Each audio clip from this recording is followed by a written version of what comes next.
Hello viewers, இன்றைக்கி எங்கள் வீட்டு மாடி தோட்டத்தை ஒரு விசிட் பண்ணலாம் வாங்க.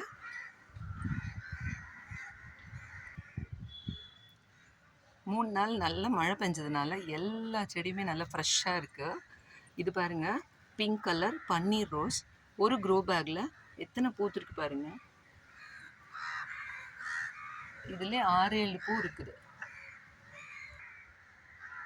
இது பாருங்கள், இது இன்னொரு க்ரோ பேக்கில் எவ்வளோ அழகாக பூத்துருக்கு பாருங்கள்.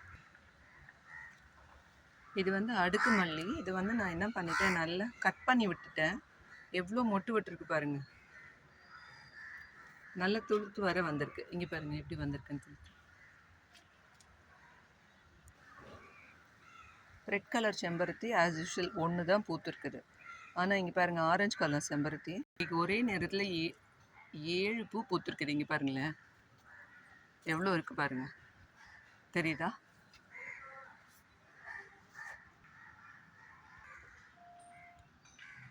இது இன்னொரு ஆரஞ்சு கலர் செம்பருத்தி தொட்டியில் தனியாக இருக்குது. இங்கே பாருங்கள் எவ்வளோ உயரமாக போயிடுச்சு.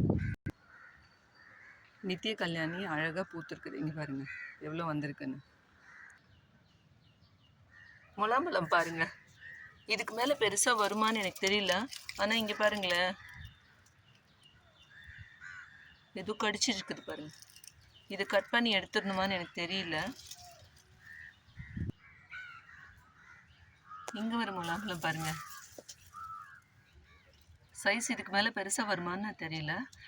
மேபி இன்னும் 1 வீக் கழிச்சு வேணால் நான் இதை கட் பண்ணிடலான்னு பார்க்குறேன். இங்கே பாருங்கள், பச்சை மிளகா ஃபஸ்ட் டைம் எங்கள் வீட்டில் காய்ச்சிருக்குது. இந்த பாருங்கள், ஒரே நேரத்தில். இங்கே பாருங்கள் தெரியல, ஆனால் இந்த லீஃப் கலருக்கும் உள்ளே ஒளிஞ்சிருக்குது நிறையா. இந்த பக்கம் கூட இருக்குது. இதோ சூப்பராக காய்ச்சிருக்குது பச்சை மிளகா. புதினா பாருங்கள்,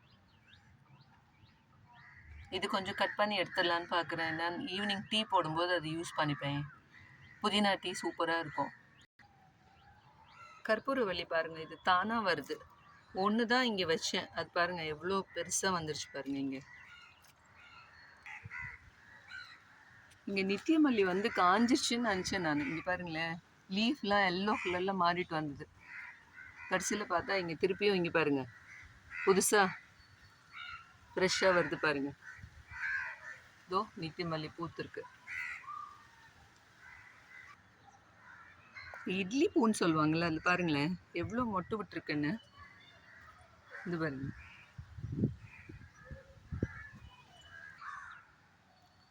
ஸோ எங்கள் வீட்டு மாடி தோட்டம் இவ்வளோ தான். இந்த வீடியோ உங்களுக்கு பிடிச்சிருந்ததுன்னா லைக் பண்ணுங்கள், கமெண்ட் பண்ணுங்கள், மறக்காமல் சப்ஸ்கிரைப் பண்ணுங்கள். தேங்க்யூ.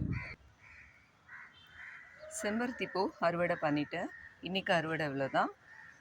தேங்க்யூ.